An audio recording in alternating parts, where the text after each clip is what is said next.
Gilles Deleuze on Palestine. The Indians of Palestine, 1982. An interview between Gilles Deleuze and Elias Sandbar. Deleuze. It seems like something has come of age in the Palestinian camp. A new tone is apparent, as though they had overcome the first stage of their crises, as though they had reached a place of certainty or serenity, with a new sense of their rights. This would seem to indicate a new consciousness. The new tone seems to enable them to speak in a new way, neither aggressively nor defensively, but as quote-unquote equals with the world. How do you explain this, since the Palestinians have yet to achieve their political objectives? Elias Sandbar. We had a sense of this right after the publication of our first issue. Many concerned with the struggle said, quote, "Hey, now the Palestinians have their own journal," unquote. And it seems to have shaken off a long-standing image of Palestinians in the eyes of the world. Let's not forget that, in the eyes of many, the image of the Palestinian combatant, the one which we are trying to promote, had remained very abstract. In other words, before we imposed the reality of our presence, we were thought of only as refugees. When our resistance movement made clear that our struggle could not be ignored, we were again reduced to a cliched image. We were seen as pure and simple militarists. This image was isolated and reproduced ad infinitum. We were perceived as standing for nothing else. It is to rid ourselves of the militarist image in the strict sense that we prefer this other image of the combatant. I believe the surprise which our journal has elicited also comes from the fact that many people must be telling themselves that Palestinians actually exist, and not merely for the sake of calling abstract principles to mind. Although the journal is Palestinian, it nonetheless constitutes a terrain where many different preoccupations can be expressed, a place where not only Palestinian voices can be heard, but also Arab, Jewish, and European voices. Some people might also be realizing that this kind of work, coming as it does from various horizons, points to the existence of many different Palestinians in the various sectors of Palestinian society: painters, sculptors, workers, farmers, novelists, bankers, actors, businessmen, professors, etc. In short, they realize that a whole society exists behind this journal. Palestine is not only a people, but a land. Palestine is what links this people to a land which has been pillaged and plundered. It is a place where exile and an immense desire to return are at work. A unique place, made up of all the expulsions which our people have suffered since 1948. When we study Palestine, scrutinize it, follow its least movements, and keep track of the changes that affect it, we have an image of Palestine in our eyes, and we never lose that from sight. Deleuze. Many of the articles in your journal refer to, and analyze in a new way, the methods that have been used to chase Palestinians from their territory. This is crucial because Palestinians do not find themselves in a typical colonial situation.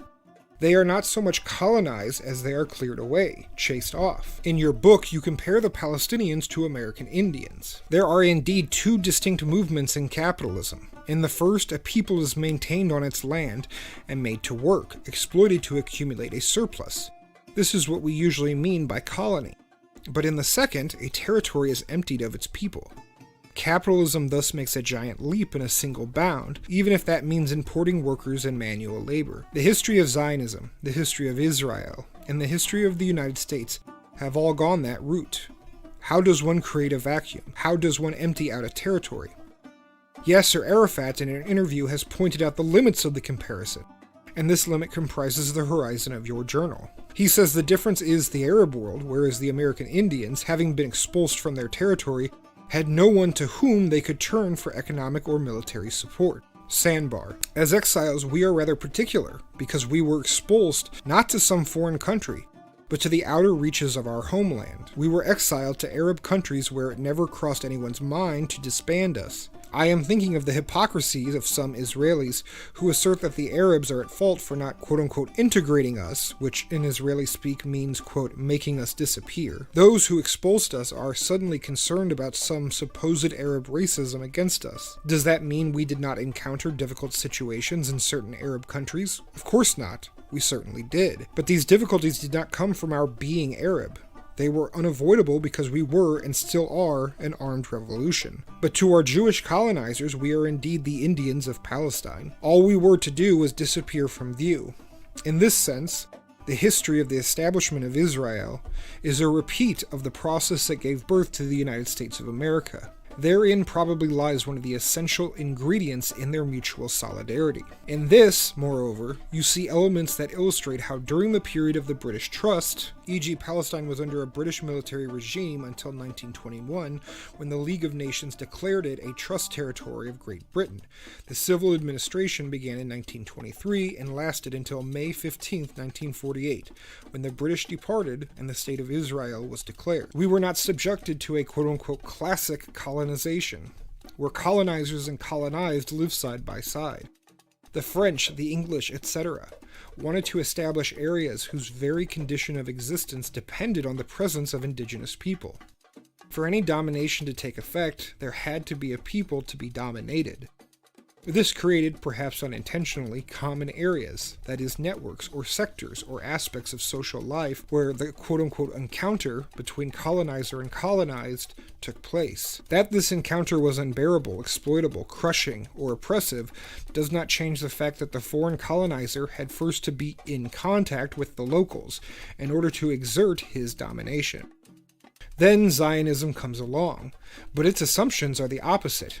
Our absence is a necessity, and what is more, as Ilan Halevi has shown, cornerstone of our rejection, our displacement, our quote-unquote transfer, and substitution is a specific feature of Zionists, namely, their belonging to the Jewish community. In this way, a whole new breed of colonizer was born, an unknown, arriving amidst the mass of what I just called foreign colonizers. This new colonizer proceeds by making of his own characteristics the basis for the total rejection of the other. Furthermore, in some ways our country was not just colonized in 1948, it disappeared. In any event, that is how the Jewish colonizers, who have become Israelis, must have experienced it. The Zionist movement mobilized the Jewish community in Palestine, not with the idea that the Palestinians would one day leave, but with the idea that the country was empty. There were other Jews, of course, who, having arrived, saw how untrue it was and wrote about it, but the majority of the Jewish community acted like the people with whom they came face to face every day, living and working, were not there. This blindness, however, was not physical. No one was fooled to that degree, but everyone understood that the people living in their midst were, quote, in the process of disappearing, unquote. And they realized that if this disappearance was going to succeed, from the outset they had to act as though it had already happened, by never seeing the existence of the other, who was nonetheless unmistakably present. Emptying the territory, if it were to succeed, had to begin by emptying the other, from the head of the colonizer. One of the ways Zionism succeeded was by playing the race card, making Judaism the very basis for the expulsion, the rejection of the other. The racist persecutions in Europe were extremely helpful in this respect, since they provided Zionism with a confirmation of the steps it had to take. We believe that Zionism has imprisoned Jews, holding them captive to the vision I just described. I want to emphasize that it still holds them captive. It is not true merely of one particular historical moment. I say this because Zionism's rationale changed after the Holocaust. Zionism mutated, positing a pseudo-eternal principle that Jews everywhere were from time immemorial the other in whatever society they lived. However, no people, no community can claim to occupy this position of the marginalized, the cursed other, in a way that is permanent and inalterable. And luckily this is true, especially for the Jews. Today in the Middle East, the other is the Arab and the Palestinian. The disappearance of this other is now the order of the day, and the fact that it is from this other, who is in danger of disappearing, that the Western powers ask for assurances, is the height of hypocrisy and cynicism. We are the ones who need assurances, if we are to be protected from the madness of the Israeli military leaders. In any event, the PLO, our unique and only representative, has proposed a solution to the conflict, a democratic state in Palestine, a state where the walls that exist between inhabitants, whoever they are, would be demolished. Deleuze. The opening pages of the first issue of your journal contain a manifesto. We are, quote, a people like any other people. The sense of this declaration is multiple. In the first place, it is a reminder or a cry. The Palestinians are constantly reproached with refusing to recognize Israel. Look, say the Israelis, they want to destroy us. But for more than 50 years now, the Palestinians have been struggling for recognition as a people. In the second place, the declaration marks an opposition with the Manifesto of Israel, which says, quote, we are not a people like any other people, unquote, because of our transcendence and the enormity of our persecutions. Hence, in the second issue, the importance of two texts by Israeli writers on the Holocaust, and the significance which this event has assumed in Israel, especially with respect to the Palestinians in the Arab world, untouched by such a catastrophe. By demanding, quote, to be treated as a people with an exceptional status, unquote, the state of Israel maintains an economic and financial dependence on the West in a way that no other state ever has. This dependence on the West explains why the Palestinians are so adamant about the contrary declaration. They want to become what they are, that is, a people with an unexceptional status. As opposed to history as apocalypse, there is a sense of history as possibility, the multiplicity of what is possible, the profusion of multiple possibilities at every moment.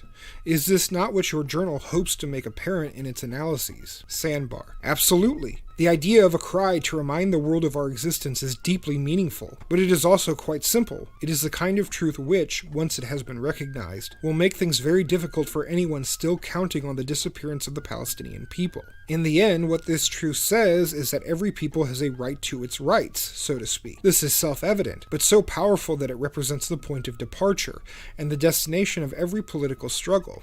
Look at the Zionists. What do they have to say on this subject? You will never hear them say the Palestinian people have a right to nothing. No amount of force can maintain such a position, and they know it. But you will hear them say there is no Palestinian people. This is why the affirmation of the existence of the Palestinian people is so very powerful, much more so than it might at first appear.